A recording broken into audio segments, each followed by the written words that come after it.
Allez, d'aujourd'hui, Daf Nun Gimel, Masechet Psachim. Nous nous sommes arrêtés. La 7e ligne en partant du haut, Tanu Rabbanan. Donc, les Chachamim ont enseigné Ochelin Ba'anavim Ad Sheikhlu Daliot Shel Ochel. Donc, les Chachamim ont enseigné la chose suivante. Attendez 2 secondes. On reprend l'enregistrement parce que donc des petits problèmes techniques. Donc je disais, Tanu Rabbanan, les Chachamim ont enseigné Ochelim ba'anavim ad sheikhlu deliyot shel ochel. Donc on avait vu effectivement toujours ce même principe de la shvi'it, et on a dit que pendant cette période de la shvi'it, tant qu'il y a d'accord une espèce qu'on a à la maison, qu'on a rentré dans la maison, il y a une espèce dans les champs qui peut être consommée par les animaux sauvage, à ce moment-là, on peut consommer ce que nous avons dans la maison. À partir du moment où cette espèce ne se trouve plus dans les champs, à ce moment-là, on n'a plus également, nous, le droit de le consommer et on doit s'en débarrasser. Donc, les Chachamim on va en donner quelques relations, quelques repères liés à cela. Ochlim ba'anavim, on peut consommer les anavim, les raisins, jusqu'à que se terminent les raisins qui se trouvent à Ochel, dans un makom de Ochel, où là-bas, certainement, donc même si dans l'endroit où on se trouve, il n'y a plus dans les champs, on va se référer à ces daliotes-là, à ces grappes de raisins, à ces raisins qui étaient tartifs et qui se trouvaient dans la ville de Ochel. Im yeshme uharot, mais ainsi maintenant il y avait des raisins qui étaient encore plus, qu'on pouvait trouver plus tardivement que ceux de Ochel. Ochlim aleen, à ce moment-là, on peut consommer dans l'endroit où on se trouve, même s'il n'y a plus dans les champs dans lesquels on se trouve ces raisins, on peut consommer parce qu'il y a dans la même région un endroit où se trouve encore cette espèce. La même chose, ochlim bazitin, on peut manger également les olives, jusqu'à que donc se terminent les dernières olives qui se trouvent dans la région de Tekoua. Rabbi Eliezer Omer Rabbi Eliezer dit non, jusqu'à que se terminent les derniers raisins qui se trouvent dans le Gush Halab, dans un endroit qui s'appelle Gush Halab. Pourquoi? Il dit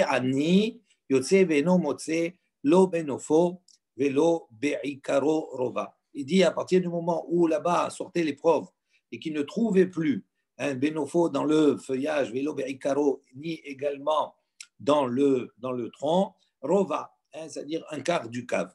S'ils ne trouvaient plus cette quantité-là, on considère que c'était fini, ça veut dire qu'il n'y avait plus dans les champs, et donc à ce moment-là, on ne pouvait plus consommer les olives qui se trouvaient chez soi. Ochlin bigrugarot. Maintenant, pour manger grugarot, on a dit ce sont les figues sèches. Achichlu pagé bethini. Jusqu'au moment où se terminent ces petites figues-là qui se trouvent dans la région de Bethini. Amar Rabbi Yehuda, il a enseigné, lo huskeru pagé bethini, et là, l'union de Maaser dit non. Cette mention des les petites figues de la région de Bethini n'ont été rapportées uniquement qu'à propos du Maaser, de la dîme, comme il est mentionné, pagé bethini, vehaini de Tuvina. Donc les petites figues de la région de Bethini et également les dates de Tuvina, Chayavin, Bemaaser. On a l'obligation de prélever le Maaser sur cela, puisque même si elles sont petites, d'accord, à ce moment-là, comme c'est comme ça qu'elles se consommaient petites, etc., tout cela, donc on a le rioux pour les consommer de prélever d'abord le Maaser. Ensuite, on a dit Ochrin batmarim haron shibatsuar. Également, on peut consommer les dates jusqu'à que se terminent les dernières dates qui se trouvent dans la région, dans la ville de Tsuar. Rajbad, Rabban Shimon ben Gamliel Omer, Ochlim al shel bet hakifin, ven ochrin al shel ben hashitzin. Donc Rabban Shimon ben Gamliel dit, on peut manger, d'accord, ces dates, tant qu'on peut en trouver ben hakifin, c'est-à-dire entre les feuillages, entre les feuilles du palmier. Ven ochrin, mais en revanche, si on en trouve encore ben hashitzin, c'est-à-dire entre les épines qui se trouvent sur la racine, sur la base du palmier, il dit à ce moment-là, comme c'est entre les épines, et comme on a vu hier, que c'est quelque chose qui n'était pas facile d'accès pour les animaux, à ce moment-là, même s'il y en a, on considère comme s'il n'y en avait plus, et donc on n'a plus le droit de les consommer. Urmin, et on vient objecter, Ochlin ba'anavin ad pesar. Donc on voit ici un autre enseignement qui nous donne une autre référence concernant la consommation de ces différents fruits. On a dit, on peut consommer les raisins ad Pessah, jusqu'à la période de Pessah, la fête de Pessah. Bezitim, ad Atzeret, les olives jusqu'à la fête de Shavuot. Bigrogarot, les figues sèches ad Hanouka, jusqu'à Hanouka. Batmarim, pour les dates, ad Purim, jusqu'à Purim. Ve'amar Rabibi, et Rabibi a enseigné, a dit, Rabbi Yohanan, tarte batraita mechalif, il dit mahalif. Et donc, selon Rabbi Yohanan, lui, concernant les deux derniers points, à savoir Grugerot et Tmarim, lui, il dit les deux derniers, Mechalif, ça veut dire il les changeait. C'est-à-dire, nous, qu'est-ce qu'on a dit dans l'enseignement? Pour les Grugerot, c'est jusqu'à Hanouka, et Tmarim, c'est jusqu'à Purim. Il dit il faut changer. Les Tmarim, les dates, c'est jusqu'à Hanouka, et les Grugerot et les Fixettes jusqu'à Purim. Mais on voit ici qu'il y a une objection. Pourquoi? Parce que la référence de la consommation de ces différents fruits, d'accord, est liée à un temps, est liée à une fête, et pas comme on a dit précédemment, à un endroit. Il dit, la première réponse que l'on donne, c'est de dire, eh bien, en vérité, c'est la même mesure, c'est-à-dire c'est le même temps. Quand on dit, par exemple, Anavim jusqu'à Pessah, qu'on peut consommer les Anavim, les raisins qu'on a chez soi jusqu'à la fête de Pessah, selon la première réponse, cette fête de Pessah, elle correspond, d'accord, à il faut remonter un peu plus haut. On avait parlé des Hanavim. Alors, juste, on reprend. Pour donner l'exemple simplement.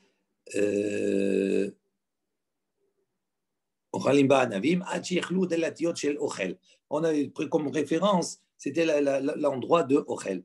Donc, on voit ici que la réponse qu'on donne, on dit, quand on dit on peut manger tant qu'il y en a dans Ochel, dans cet endroit-là, ça correspond à peu près à ici à Pessah, etc. pour les autres cas. La deuxième réponse, et si tu veux, je te donnerai une autre réponse.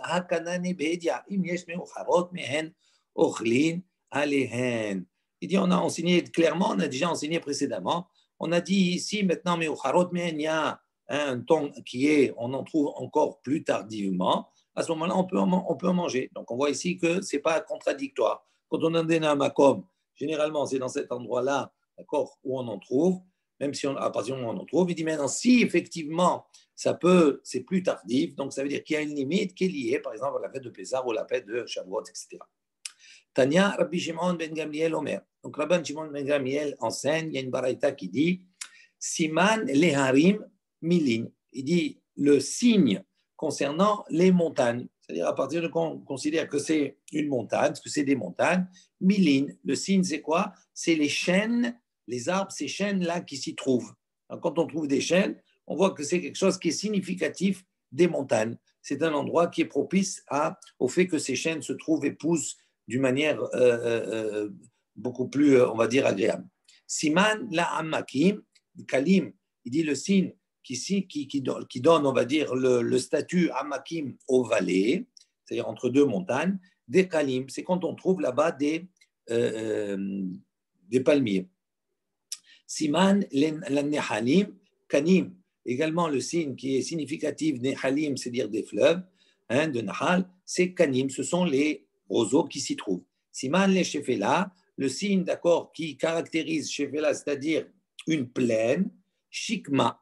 Un shikma, c'est un arbre qui n'est pas fruitier, qu'on traduit par je ne me rappelle plus le nom en français, on va retrouver. Sinamor, ou je ne me rappelle plus le nom. Il dit bien qu'il n'y a pas une preuve dans la chose, il y a une allusion dans cette chose. Comme il est marqué dans le Passouk, donc le roi a donné l'argent à Yerushalayim comme des pierres. Cet argent-là, il était nombreux, il était comme des pierres. Et les cèdres Nathan Kishkimim Asher Bashefela Raov. Donc ces Harazim, ils ont été donnés comme Shkidim, comme ces arbres-là, Asher Bashefela, qui se trouvent dans les plaines, la Raov d'une manière nombreuse. Donc, c'est-à-dire, on voit ici que dans ce passouk, on a un remèze, que qu'est-ce qui définit, d'accord, la plaine, c'est effectivement le shikma, cet arbre-là. Sycomore. Sycomore, voilà, c'est exact. Je cherchais le nom. Siman les harim. Donc on a dit, on revient sur cela, on a dit le signe qui caractérise les montagnes, milin, ce sont les chênes, les arbres, les chênes. Siman la hamakim, les signes qui caractérisent les vallées. De kalim, ce sont les palmiers. Nafka mina, donc qu'est-ce qu'on apprend d'ici? Pourquoi on a besoin de donner des caractéristiques pour définir les montagnes, les plaines, etc. Il dit la bikurim, on a besoin pour les bikurim, pour les prémices. Comme on a une Mishnah qui nous dit, en mevin bikurin, on ne peut pas apporter les bikurin, et la mishivat aminim, uniquement, d'accord, des 7 espèces qui caractérisent la terre d'Israël. Velo mitekalim chez Beharim, donc parmi les 7 espèces, il y a les dates, ok? Et donc il dit, mais on ne peut pas apporter les bikurim de kalim, c'est-à-dire de palmiers, chez Beharim, qui se trouveraient, d'accord, sur des montagnes. Velo miperot chez Behamakim, mais également pas des fruits parmi les 7 espèces qui se trouveraient, Bemahamakim, c'est-à-dire dans les vallées.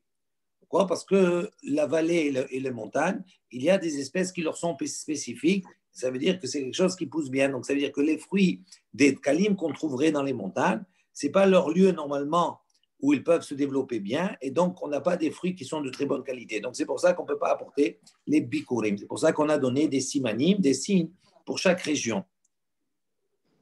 On a dit également Siman la Nehalim Kanim, le signe pour les Nahal, pour les fleuves, Kanim, ce sont les roseaux. Nafka Mina, qu'est-ce qu'on apprend?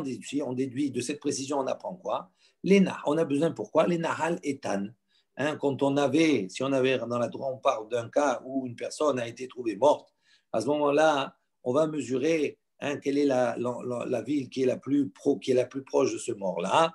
Et à ce moment-là, c'est elle qui va devoir apporter ce qu'on appelle Igra Arufa. Elle va apporter en sacrifice une génisse, et on doit là-bas la sacrifier les Nahal Etan, dans ce fleuve qui est Etan, qui est dur. Et il dit comment on va définir qu'est-ce qu'on appelle Nahal? Uniquement s'il a des canim. S'il n'a pas de canim, s'il n'a pas de roseau, à ce moment-là, ce n'est pas un Nahal, et donc on ne pourra pas faire le sacrifice dans cet endroit-là. Siman, la Shefela, Shikma. Donc on a dit le signe pour les plaines, c'est Shikma. Comment vous avez dit Shikma? Rappelez-moi le nom en français. Sycomore. Sycomore. Oui. Ok. Alors, nafkamina, il dit pourquoi on a besoin de cela? Les mikar ou mimkar, il dit ça c'est pour le commerce.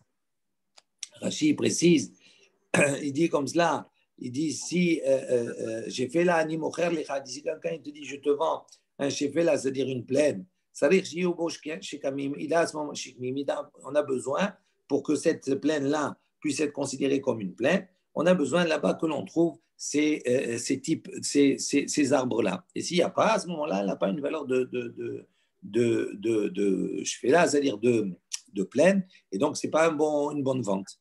Alors, les Chaim disent, Ashta, maintenant, puisque tu as apporté ici par rapport à cela en disant que le signe qui est rapporté, c'est tout simplement au niveau du commerce, Kul uname le mikar ou mimkar. Donc, il dit c'est quelque chose qui peut marcher pour toutes les références qu'on a vues précédemment.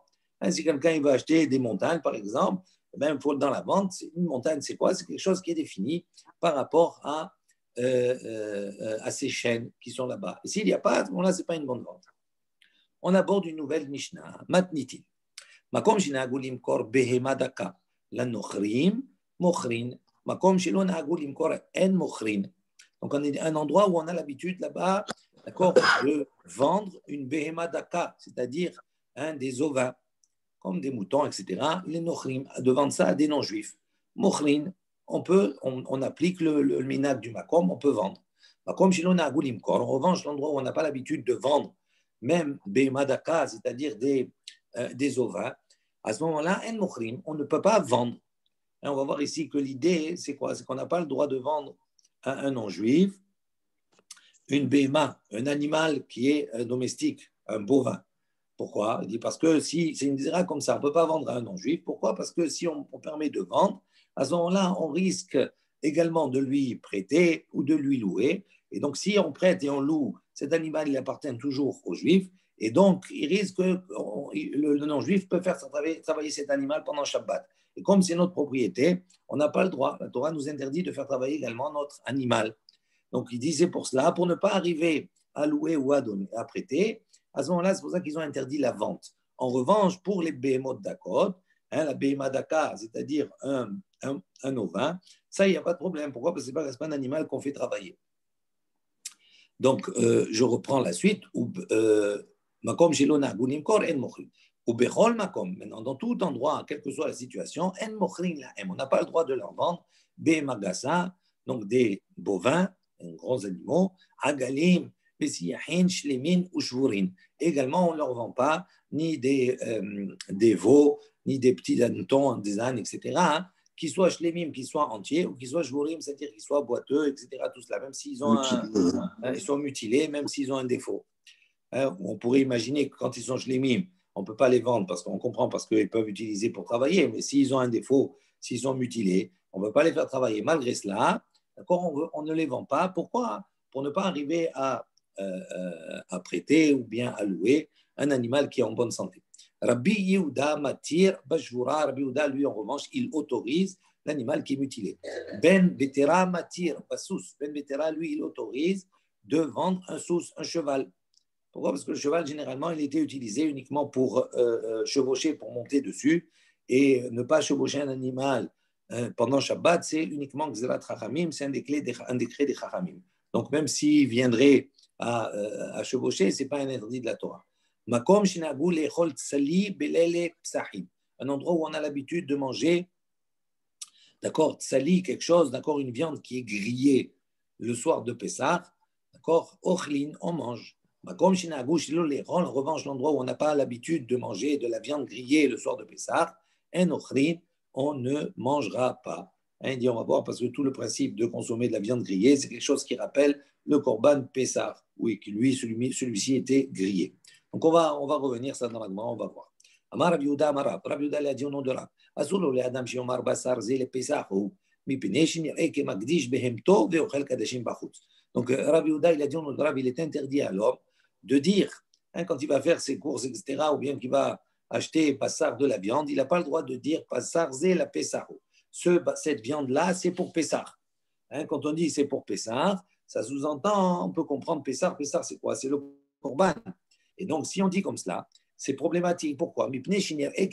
Parce que c'est comme s'il était Magdish, c'est-à-dire c'est comme si maintenant il venait à consacrer Behemto, son animal, et de consommer un korban, quelque chose qui est Kadashim, à l'extérieur du Beth Amikdash. Donc, pour ne pas que ça soit assimilé à cela, on ne dit pas cette viande, j'achète cette viande-là pour Pessah. Je dois dire je l'achète pour la fête, mais pas pour Pessah. Parce que Pessah, c'est quelque chose qui est assimilé au korban Pessah. Amar Rav Papa dit Dafka Basar. Ça ne s'applique spécifiquement que pour la viande. Aval Hite, l'eau. Il dit, mais en revanche, si on dit j'ai acheté maintenant, je vais acheter des graines de blé hein, qui ne sont pas du Hametz pour Pessah, il dit ça ne porte pas à confusion, même si on aurait pu penser qu'il va acheter du blé pour après vendre ce blé, racheter de la viande, etc. Il dit l'eau, pourquoi? Des mintar, l'épicerie, parce que ce blé-là, on peut le garder pendant Pessah pour faire de la matzah ou autre chose. Donc à ce moment-là, ça ne peut pas être assimilé comme quelque chose qui est lié au Korban Pessah. Aval hité l'eau. Pourquoi? Des mintar, l'épicerie kamar. Ou bassar, l'eau. Maintenant, on pose une question, on dit non, la viande, non. Ça veut dire on n'a pas le droit de la viande de dire ça, c'est pour Pessah. Mais Tivé, on vient objecter. Amar Rabbi Yossé, il a dit Toudous, Ishromi. Donc il y avait un homme, un juif qui s'appelait Toudous. Il habitait à Rome, un homme de Rome. Inhig bene Romi lechol gidyayim mekullasin belele psahim. Donc il est habitué comme cela, encore à ce que les habitants de Rome, les juifs qui habitaient là-bas, de manger gediyim, des chevreaux, mais kullasin. Mais kullasin, c'est la manière dont on faisait le korban Pessah. C'est-à-dire, on le faisait griller, on le faisait tsali, d'accord, dans la totalité, l'agneau total, entier, mais on positionnait la tête, d'accord, entre ses cuisses là-bas, au niveau de ses entrailles et tout ça. Il y avait une manière de le positionner et on le faisait griller de cette manière, ce qu'on appelle mekoulas. Donc, qu'est-ce qu'il avait l'habitude de faire là-bas? Il faisait consommer, d'accord, gdaïm, des chevreaux comme ça, mekoulasin, le soir de Pessah, de la même manière que le korban. Shalchulho, les chachamim lui ont envoyé, lui ont dit, il m'allait tout douce à ta, si tu n'étais pas tout douce, gazarnu alecha nidouille. On aurait décrété sur toi, d'accord, nidouille, hein, de te, hein, pardon, excommunier, de te bannir, excommunier, de te bannir. Et comme tu es tout douce, on va voir pourquoi, on ne te bannit pas, même si tu fais quelque chose qui n'est pas bien. Pourquoi? Pourquoi normalement il devrait le bannir? Il dit parce que parce que tu fais manger le peuple d'Israël, les Juifs qui sont là-bas, Kadashim, tu leur fais manger quelque chose qui est consacré, Bachutz, à l'extérieur du Beth Amikdash. Ah, la Gemara, elle dit Kadashim, Salka de Atar. Est-ce que vraiment tu peux dire, tu penses qu'il mangeait, il leur faisait manger quelque chose qui est Kadashim, qui était consacré? C'est pas consacré, le Beth Amikdash, il n'y est pas. Donc il n'est pas consacré, cet animal-là. Et là, Emma, il dit non, mais qu'est-ce qu'il leur a dit ici? 2 secondes.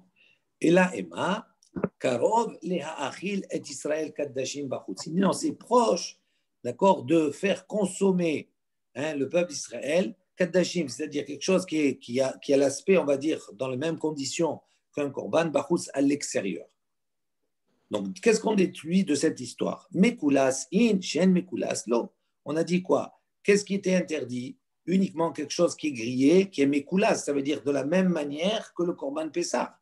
Mais si ce n'est pas mekulas, mais si ce n'est pas quelque chose qui est grillé de cette manière, l'eau, ce n'est pas interdit. Donc, même s'il va dire maintenant, je vais prendre la viande pour Pessah, il dit, puisque c'est quelque chose qui n'est pas fait de la même manière que le korban, il n'y a pas d'interdit. Alors, comment toi, tu as pu dire qu'on considère que c'est comme si ça pourrait être assimilé comme s'il consommait quelque chose qui est consacré en dehors du Mikdash? Amre, Mekulas, Loshna, Amar, Loshna, Lo, Amar. Il dit non. Comment on va expliquer? Si c'est quelque chose qui est Mekulas, ça veut dire qu'il est grillé de la même manière que le Korban Pessah. Il n'y a pas de différence s'il a dit ou s'il n'a pas dit. C'est même s'il n'a pas dit, j'achète pour Pessah, à partir du moment où dans l'acte, il fait quelque chose qui ressemble au sacrifice pascal, au Korban Pessah, c'est interdit. En revanche, chez non Mekulas, si maintenant c'est quelque chose qui n'est pas grillé de cette manière-là, il achète de la viande, fait griller de la viande d'une autre manière. Piresh en lo in, pardon. Lo piresh lo. Si maintenant il dit c'est pour Pessah, à ce moment-là, c'est sûr que c'est interdit. Lo piresh. Mais s'il a fait d'une manière sans préciser que c'est pour Pessah, à ce moment-là, non, c'est pas interdit. C'est pour ça qu'on a fait dépendre de ce qu'il va dire quand il va faire griller cette viande ou pas. Ravaha matnela leha. Ravaha, il a enseigné cela, leha matnidin, à propos de cette Mishnah, que Rabbi Shimon, comme l'opinion de Rabbi Shimon. Donc, Rachid dit que Rabbi Shimon, Amar Rabbi Shimon, Todus Ishromi Vechule. C'est-à-dire, nous, qu'est-ce qu'on a dit? Ce maasé de Todus, cet exemple qu'on a rapporté, d'accord, à la base, qui était un exemple qui venait contredire les propos précédents, ils ont été rapportés par Rabbi Yossé. Rappelez-vous ce qu'on vient de lire. On a dit Rabbi Yossé, c'est lui qui a rapporté l'histoire de Todus. En revanche, ici maintenant, on voit que Ravaha, il dit non. Il a enseigné cette Mishnah-là, il a enseigné que Rabbi Shimon, c'est-à-dire c'est Rabbi Shimon qui a enseigné cette histoire de Todus. Matkif la Rav Shechet. Rav Shechet, il vient objecter à Ravaha. Il lui dit, Bish la mandetanela que Rabbi Yossi, Niha. Donc il dit, on comprend bien, si tu dis que l'enseignement il a été rapporté par Rabbi Yossi, ça marche bien. Et là, le man dit matne que Rabbi Shimon. En revanche, si tu dis que ça a été rapporté comme Rabbi Shimon, par Rabbi Shimon, il dit, Niha, est-ce que vraiment ça marche bien? Il dit, Ve'atnan, il dit, voilà, on a une Mishnah qui nous dit, Rabbi Shimon Poter, Shelo itnadev kederecha mitnadevin.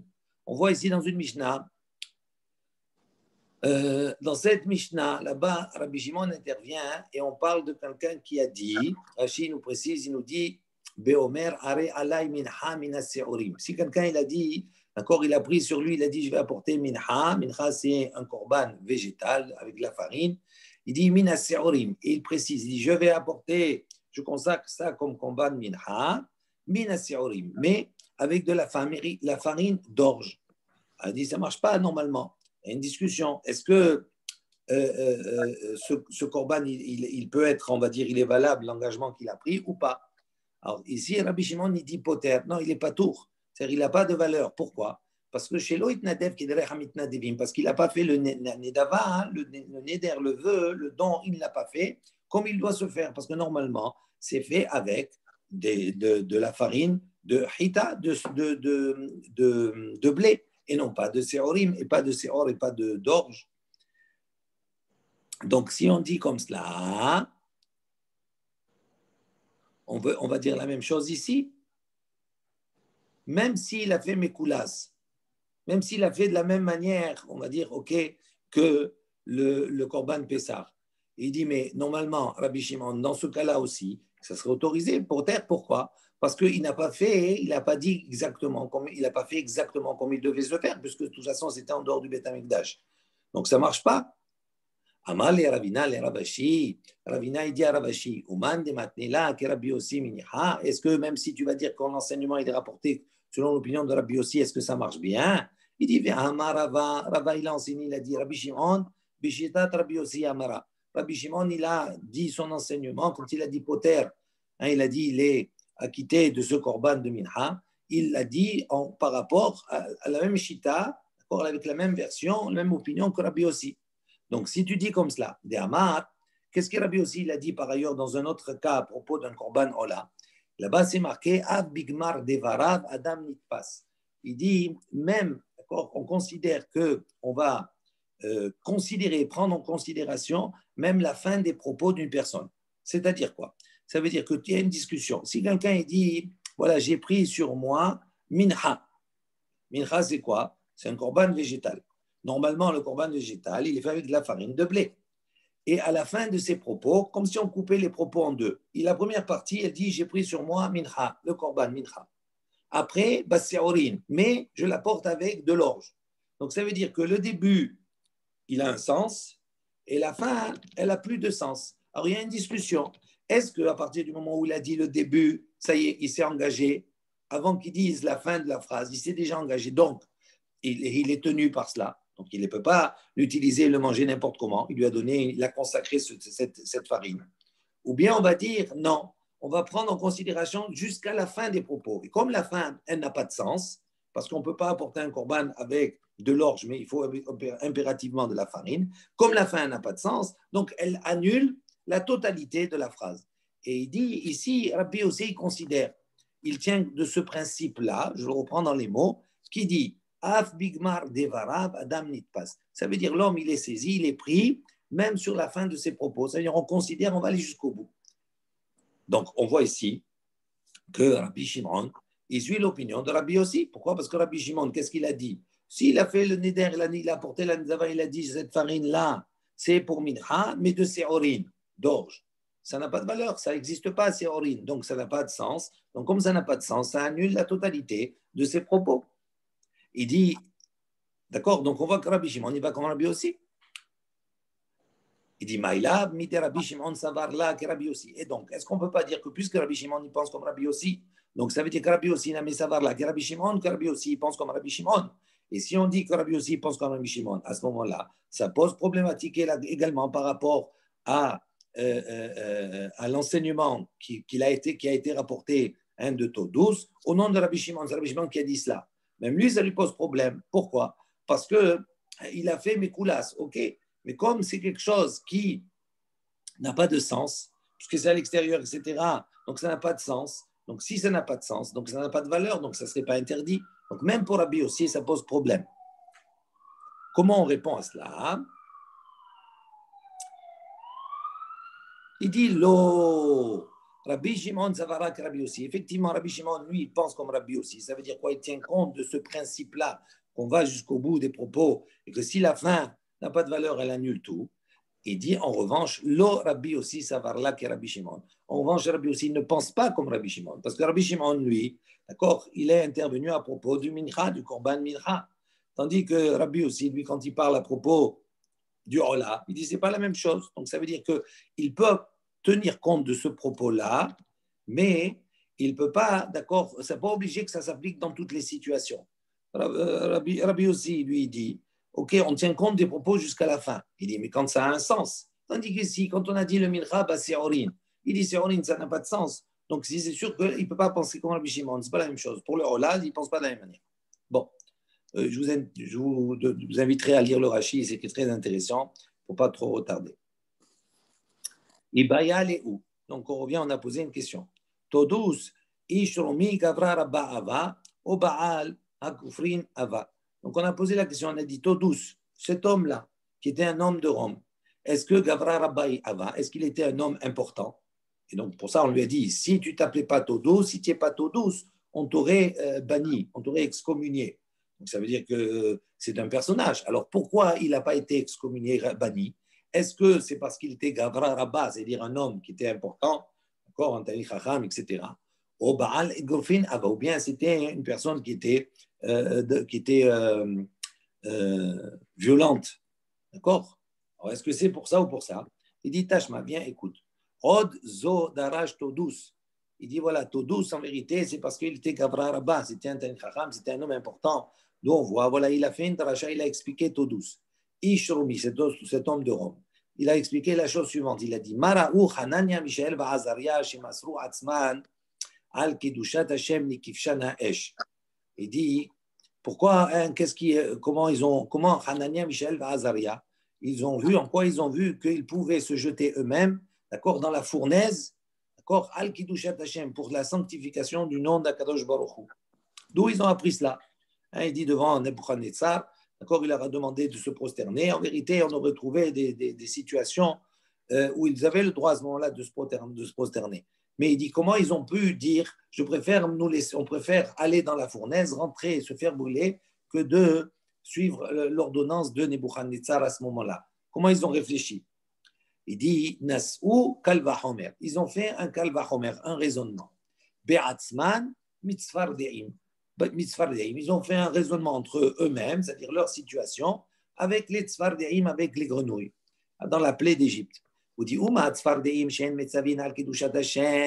il dit les tzfardeim, les grenouilles, elles ne sont pas ordonnées, d'accord, de suivre, de faire, elles ne font pas les choses al kedushat Hashem pour la sanctification du nom d'Hashem. Où c'est marqué cependant pour elles,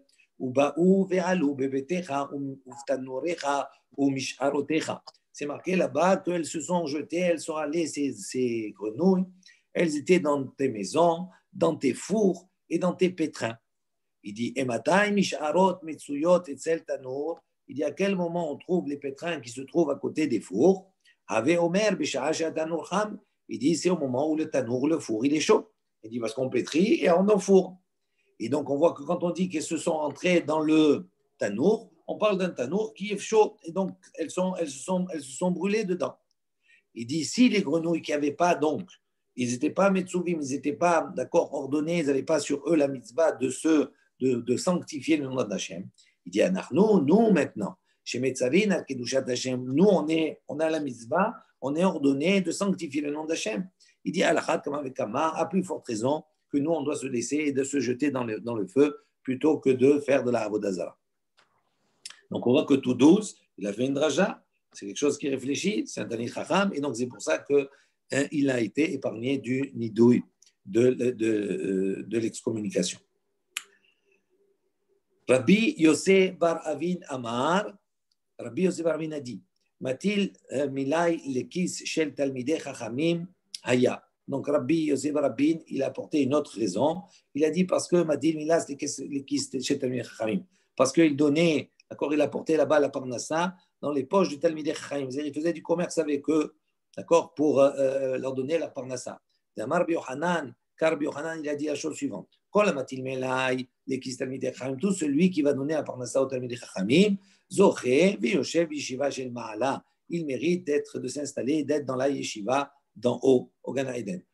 Comme c'est marqué dans le pasuk, qui betzel ha-chochma, betzel ha-gezer. Il dit car à l'ombre de la sagesse, il y a l'ombre de l'argent. Vous avez quelqu'un qui va maintenant donner son argent et permettre, d'accord, dans son attitude au Talmidei Chachamim de subsister, de vivre et d'étudier, d'accord, d'acquérir cette chochma. À ce moment-là, il a droit à l'Yeshiva Shel Ma'ala. Une nouvelle Mishnah. Makom shenagou le'adlik et haner belele yom haKippurim madlikin. Donc il dit les endroits où on a l'habitude d'allumer et haner, encore une veilleuse, belele yom haKippurim, la veille de Yom Kippour, madlikin, on allume. Makom shenagou shelo le'adlik. En revanche, les endroits où on n'a pas l'habitude d'allumer la veille de Kippour un air, une veilleuse, en madlikin, on n'a pas besoin d'allumer. Au madlikin, excusez-moi 2 secondes.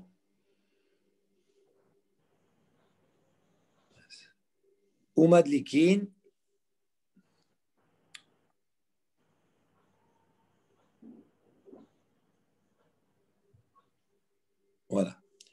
Alors, au Madlikin, Bebet Kenesiot, en revanche, on allume la veille de Kippour dans les Bate Kenesiot, dans les synagogues, ou Bate Midrashot, et dans les lieux d'études, ou Bammevoot Ha'afilim, et dans les traverses qui sont obscures, et à côté des malades. Gemara. Tana, donc on a enseigné, Ben Chiamrou le Adlik, ou Ben Chiamrou Shelo le Adlik. Il a dit que ce soit selon l'opinion qui a dit on allume, ou que ce soit selon l'opinion qui a dit on n'allume pas selon les endroits. En vérité, les deux opinions, les davar et Hanit Kavenu, ils ont la même kavana, la même intention. Quand ils permettent, on a l'habitude, on n'a pas l'habitude, c'est lié à la même intention. Ça veut dire quoi? Rashi explique juste. Alors.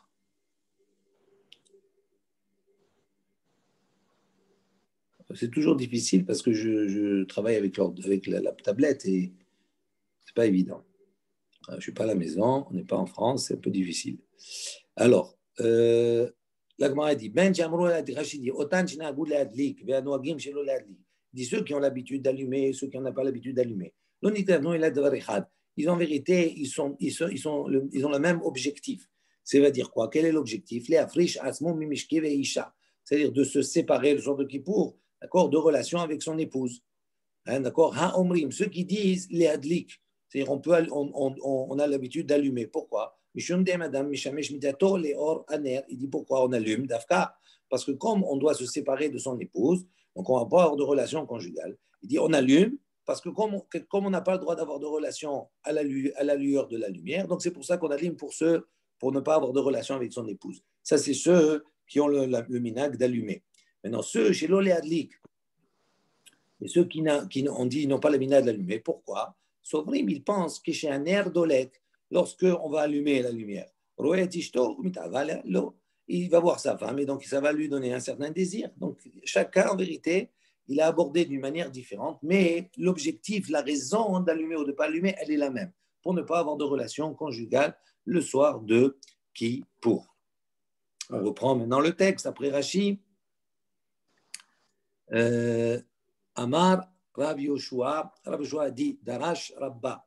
Rabba, il a fait une dracha, il a expliqué par rapport à ce passouk, mais Amer Kulam Sadikim, ton peuple est entièrement des justes, les Olam Yershu Aretz, pour toujours, ils hériteront de la terre. Vegomer. Qu'est-ce que ça veut dire ce passouk? Quelle dracha il a fait? Il dit Amer Kulam Sadikim. Ils sont tous Sadikim, tout le peuple, c'est-à-dire quel que soit maintenant. Ben Chiamrou le Adlik. Que ce soit ceux qui ont dit on allume, ou bien ou bien qu'on a dit que ceux qu'on n'allume pas, ils sont tous sadikim, ils ont la même intention en vérité. Amar Rav Yehuda, Amar Shmuel, donc Rav Yehuda, il a dit au nom Shmuel, En mevarchin al haur shel ela b'motzae Shabbat. Donc il a dit on ne fait la bracha sur le feu uniquement b'motzae Shabbat, à la sortie du Shabbat. Pourquoi? Il dit parce que Motzaï Shabbat, c'est le début de la création du feu, avec Adam Arishon. Amar le Yahousaba, donc un vieux, il lui a dit, Betema Rabba Barhana, il y a de ceux qui disent c'est Rabba Barhana. Il lui a dit, Yachar, il lui a dit c'est bien, c'est juste. Vechen Amar Rabbi Yohanan, et ainsi il a enseigné Rabbi Yohanan, qu'on fait la bracha sur le feu à la sortie du Shabbat, parce que c'est le début de sa création. Ou là, on raconte un fait. On dit Oula avarahib hamra. On raconte que Oula il était chevauché un âne. Veazil ve'ava shakil. Donc il marchait. Ve'ava shakil ve'azil est avec lui. Donc il y avait un Rabbi Abba. Rabbi Abba il se trouvait à sa droite. Mimine ve'Rabba Barhana et Rabba Barhana il se trouvait mismalé à sa gauche. Ils étudiaient. Amarle Rabbi Abba le Oula. À ce moment-là Rabbi Abba qui était à sa droite, d'accord, à la droite de Oula, il a dit à Oula, il lui a dit, Vadaï de Amrito, Mishme de Rabbi Ohanan, en mevarchin ala ur, et là, b'motzae Shabbat, ou il utchilat briyatohu. Donc il dit, donc c'est certain, c'est sûr, Vadaï de Amrito, qu'on nous a dit, comme ça, on vous a dit, Mishme de Rabbi Ohanan, au nom de Rabbi Ohanan, que en mevarchin, on ne fait pas de bracha sur le feu, et la Motzae Shabbat, uniquement Motzae Shabbat, la sortie du Shabbat, au il, puisque c'est Tchilat Briyatohu, c'est le début de sa création. À ce moment-là, lorsque Rabbi Abba a dit ça, ou là, à ce moment-là, Oula, Haza be Rabba bar Hana, Bishut. On dit que Oula, il a regardé Rabba bar Hana, Bishut, d'un œil, on va dire, en colère, quelque part. Il lui a rien dit, mais il était un petit peu en colère. Oui, regardez, on va faire Rashi. On va essayer de le faire, même si j'ai beaucoup de difficultés avec les manipulations. Voilà, Rashi dit Hadar Oula Haza be Berabba Barhana Bishut. Donc il a regardé d'un mauvais œil. Pourquoi Nistakel bo bepanim zoafot. Il a regardé avec un air un peu coléreux. Klomar, c'est-à-dire quoi Ata Amarta Bishem Rabbi Yohanan Vehulo Amarken. Qu'est-ce qu'il a reproché à Oula quand il s'est retourné vers Rabba Barhana? Il lui a dit toi, tu as rapporté cet enseignement au nom de Rabbi Yohanan. Il dit Vehulo Amarken, mais en vérité, il n'a pas dit cela. Et là, il dit, mais même pour la veille de Kippour, pardon, à la sortie de Kippour, on doit faire la bracha sur cela. Il dit, puisque c'est quelque chose de nouveau, parce que comme on n'a pas utilisé le feu durant toute la journée, et qu'on l'utilise pour la première fois à la sortie de Kippour, comme à la sortie de Shabbat, c'est pour ça on est né, on tire profit à ce moment-là de ce feu qui était interdit durant toute la journée, on fait la bracha sur cela. Donc il a regardé de travers, pourquoi? Parce qu'il lui a dit, non, c'est pas en vérité, Rabbi Yochanan ne pense pas comme ça, et tu as rapporté au nom de Rabbi Yochanan quelque chose qui ne pense pas comme ça. Amal, et à ce moment-là, Rabbi Barhana, donc là, il a regardé simplement. Et Rabbi Barhana, il a compris dans son regard quel était le problème. Et il lui répond, Rabbi Barhana, il lui répond, Amarle, Ana, lav ha'a amre. Il lui a dit, non, c'est pas à ce propos que j'ai dit, c'est Rabbi Yochanan. Et là, ha'a amre, il a dit, mais sur un autre enseignement, ça n'a rien à voir. Malheureusement, il y a une erreur. Détané, Tana Kameh de Rabbi Yochanan. Il dit, voilà, c'est sur cet enseignement-là que j'ai dit, c'est Rabbi Yochanan. Parce qu'il y a un Tana, un étudiant, un jeune, d'accord, un Talmid Chacham qui est venu, qui a enseigné devant Rabbi Yochanan. Il a dit la chose suivante. Rabbi Shimon ben Elazar Omer, Rabbi Shimon ben Elazar a dit, Yom Kippourim shechal liot beshabbat, Yom Kippour qui tombe un Shabbat, Ave makom she'amru shelo le'adlik, même dans l'endroit où on a dit qu'on n'a pas l'habitude d'allumer, Madlikin, on allume. Pourquoi? Mipnei kevot Shabbat, en l'honneur du Shabbat. Ve'ane Rabbi Yochanan, et Rabbi Yochanan, il a répondu sur cela.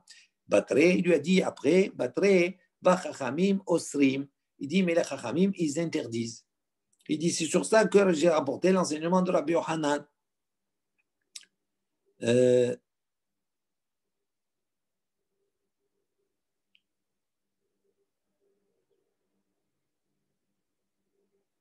Rashi, il explique, il dit, Mishmed Rabbi Yochanan de Ane Achar Tana.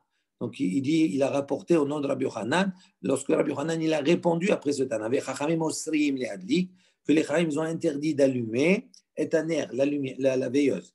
Même le jour de Yom Kippour. Pourquoi? Chez Chaliot Beshabbat, qui tombe un jour de Shabbat. An Motza et Shabbat, jusqu'à la sortie du Shabbat.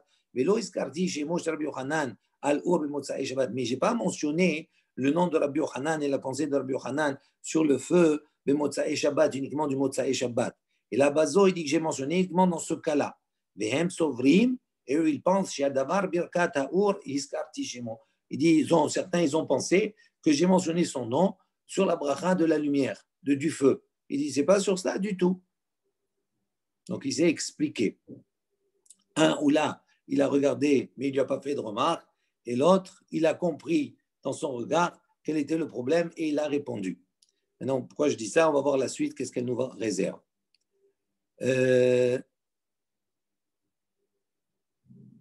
Amalé, il lui a dit, ou là, il lui dit à ce moment-là, Ada, il a dit, sur ça, tu as raison, effectivement. Carré allez Rav Yosef. Rav Yosef, sur ce fait, il a lu un passouk les concernant, on va dire, sur tous les deux pratiquement. Il dit Maïm Amukim, Etza Belev Ish. Il dit les eaux profondes, d'accord, c'est un conseil, Belev Ish dans le cœur de l'homme. Veish Tvuna Idlena Maïm. Idlena, pardon. Et un homme, d'accord, Tvuna, de sagesse, de compréhension, Idlena, il puise. Alors il dit, Maïm Amukim, c'est quoi cette allusion à ce passouk? Il dit Maïm Amukim, les eaux qui sont profondes, Etza Belev Ish, elle est un conseil, d'accord, dans le cœur de l'homme. Ça, c'est Oula. Ça, c'est quelque chose qui rappelle Oula. Pourquoi? Parce que Maïm Amoukim, les eaux, elles sont profondes. Ça veut dire qu'il a en lui, il a gardé, il n'a pas fait de remarques, il a simplement regardé. Et la suite du pasuk, Ve'ish tevuna idlena, Ze Rabba Barhana, il dit ça, c'est Rabba Barhana, il a compris, il a puisé, déjà du regard comme ça. Il est Ishtevuna, c'est un homme intelligent. Dès qu'il a revu, il a compris de suite et il lui a répondu. Ve'in ou keman savroua, ki hade amar bi Binyamin ben Yefet. Donc, et eux, comment ils pensent? Comme ce que Rabbi Binyamin ben Yefet a dit, Amar Rabbi Yohanan, au nom de Rabbi Yohanan, Mevarchin à la our, qu'on fait la bracha sur le feu, ben bemotsae Shabbat, que ce soit à la sortie du Shabbat, ben Mosaï Yom Kippourin, que ce soit à la sortie de Yom Kippour. Vechen, Ama, Davar. Et ainsi, encore le peuple a eu le minag, avait l'habitude de faire la chose comme cela. Donc, que ce soit Mosaï Shabbat, Mosaï Yom Tov, comme on fait la bracha sur le feu. Voilà, on va s'arrêter ici pour aujourd'hui. Baruch Adonai Leolam, Amen ve Amen.